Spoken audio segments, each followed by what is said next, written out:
Bluebeard. There was a man who had fine houses, both in town and country, a deal of silver and gold plate, embroidered furniture, and coaches gilded all over with gold. But this man was so unlucky as to have a blue beard, which made him so frightfully ugly that all the women and girls ran away from him. One of his neighbors, a lady of quality, had 2 daughters who were perfect beauties. He desired of her one of them in marriage, leaving to her choice which of the 2 she would bestow on him.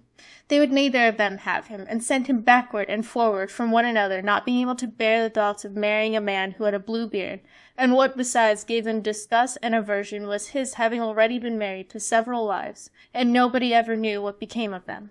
Bluebeard, to engage their affection, took them, with the lady their mother and 3 or 4 ladies of their acquaintance, with other young people of the neighborhood, to one of his country seats, where they stayed a whole week. There was nothing then to be seen but parties of pleasure, hunting, fishing, dancing, mirth, and feasting. Nobody went to bed, but all passed the night in rallying and joking with each other. In short, everything succeeded so well that the youngest daughter began to think the master of the house not to have a beard so very blue, and that he was a mighty civil gentleman. As soon as they returned home, the marriage was concluded. About a month afterward, Bluebeard told his wife that he was obliged to take a country journey for 6 weeks at least, about affairs of very great consequence, desiring her to divert herself in his absence, to send for her friends and acquaintances, to carry them into the country, if she pleased, and to make good cheer wherever she was. Here, said he, are the keys of the 2 great wardrobes, wherein I have my best furniture. These are of my silver and gold plate, which is not every day in use. These open my strong boxes, which hold my money, both gold and silver. These my caskets of jewels, and this is the master key to all my apartments. But for this little one here, it is the key of the closet at the end of the great gallery on the ground floor. Open them all. Go into all and every one of them, except that little closet which I forbid you, and forbid it in such a manner that if you happen to open it, there is nothing but what you may expect from my just anger and resentment. She promised to observe, very exactly, whatever he had ordered, when he, after having embraced her, got into his coach and proceeded on his journey. Her neighbors and good friends did not stay to be sent for by the new married lady, so great was their impatience to see all the rich furniture of her house, not daring to come while her husband was there, because of his blue beard which frightened them. They ran through all the rooms, closets, and wardrobes, which were all so fine and rich that they seemed to surpass one another. After that they went up into the 2 great rooms, where was the best and richest furniture. They could not sufficiently admire the number and beauty of the tapestry. Beds, couches, cabinets, stands, tables, and looking-glasses, in which you might see yourself from head to foot. Some of them were framed with glass, others with silver, plain and gilded. The finest and most magnificent ever were seen. They ceased not to extol and envy the happiness of their friend, who in the meantime in no way diverted herself in looking upon all these rich things. Because of the impatience she had to go and open the closet on the ground floor. She was so much pressed by her curiosity that without considering that it was very uncivil to leave her company, she went down a little back staircase, and with such excessive haste that she had twice or thrice like to have broken her neck. Coming to the closet door, she made a stop for some time, thinking upon her husband's orders, and considering what unhappiness might attend her if she was disobedient. But the temptation was so strong she could not overcome it. She then took the little key, and opened it, trembling, but could not at first see anything plainly, because the windows were shut. After some moments she began to perceive that the floor was all covered over with clotted blood, on which lay the bodies of several dead women, ranged against the walls. These were all the wives whom Bluebeard had married and murdered, one after another. She thought she should have died for fear, and the key, which she pulled out of the lock, fell out of her hand. After having somewhat recovered her surprise, she took up the key, locked the door, and went upstairs into her chamber to recover herself. But she could not, she was so much frightened. Having observed that the key of the closet was stained with blood, she tried 2 or 3 times to wipe it off, but the blood would not come out. In vain did she wash it, and even rub it with soap and sand. The blood still remained, for the key was magical, and she could never make it quite clean.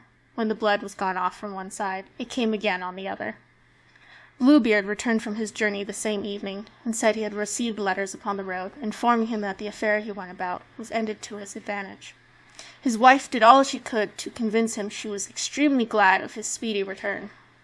Next morning he asked her for the keys, which she gave him, but with such a trembling hand that he easily guessed what had happened. "What?" said he. "Is not the key of my closet among the rest? I must certainly have left it above upon the table, said she. Fail not to bring it to me presently, said Bluebeard. After several goings backward and forward, she was forced to bring him the key. Bluebeard, having very attentively considered it, said to his wife, How comes this blood upon the key? I do not know, cried the poor woman, paler than death. You do not know, replied Bluebeard. I very well know. You were resolved to go into the closet, were you not? Mighty well, madam. You shall go in and take your place among the ladies you saw there. Upon this she threw herself at her husband's feet, and begged his pardon with all the signs of true repentance, vowing that she would never more be disobedient. She would have melted a rock, so beautiful and sorrowful was she. But Bluebeard had a heart harder than any rock. You must die, madam, said he, and that presently. Since I must die, answered she, looking upon him with her eyes all bathed in tears. Give me some little time to say my prayers.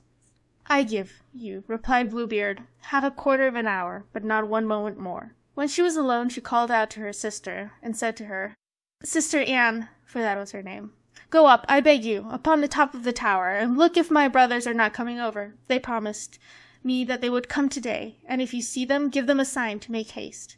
Her sister Anne went up upon the top of the tower, and the poor afflicted wife cried out from time to time, Anne, Sister Anne, do you see anyone coming? And Sister Anne said, I see nothing but the sun, which makes a dust, and the grass, which looks green.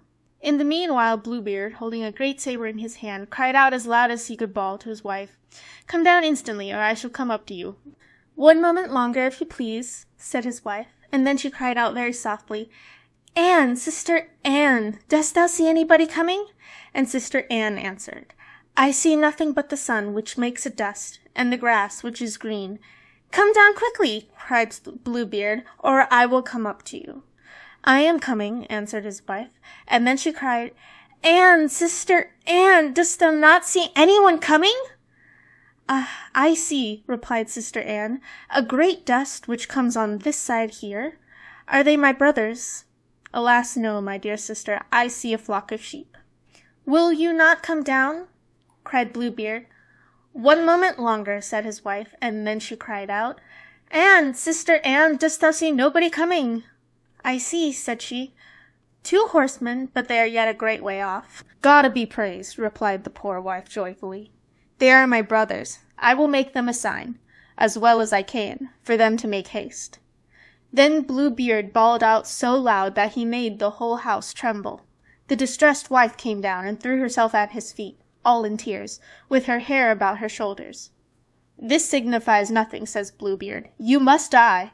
Then, taking hold of her hair with one hand, and lifting up the sword with the other, he was going to take off her head. The poor lady, turning about to him, and looking at him with dying eyes, desired him to afford her 1 little moment to recollect herself. No, no, said he, recommend thyself to God, and was just ready to strike. At this very instant there was such a loud knocking at the gate that Bluebeard made a sudden stop. The gate was opened, and presently entered 2 horsemen, who, drawing their swords, ran directly to Bluebeard. He knew them to be his wife's brothers, one a dragoon, the other a musketeer, so that he ran away immediately to save himself. But the 2 brothers pursued so close that they overtook him before he could get to the steps of the porch, when they ran their swords through his body and left him dead. The poor wife was almost as dead as her husband, and had not strength enough to rise and welcome her brothers. Bluebeard had no heirs, and so his wife became mistress of all his estate. She made use of 1 part of it to marry her sister Anne to a young gentleman who had loved her a long while, another part to buy captains' commissions for her brothers, and the rest to marry herself to a very worthy gentleman, who made her forget the ill time she had passed with Bluebeard.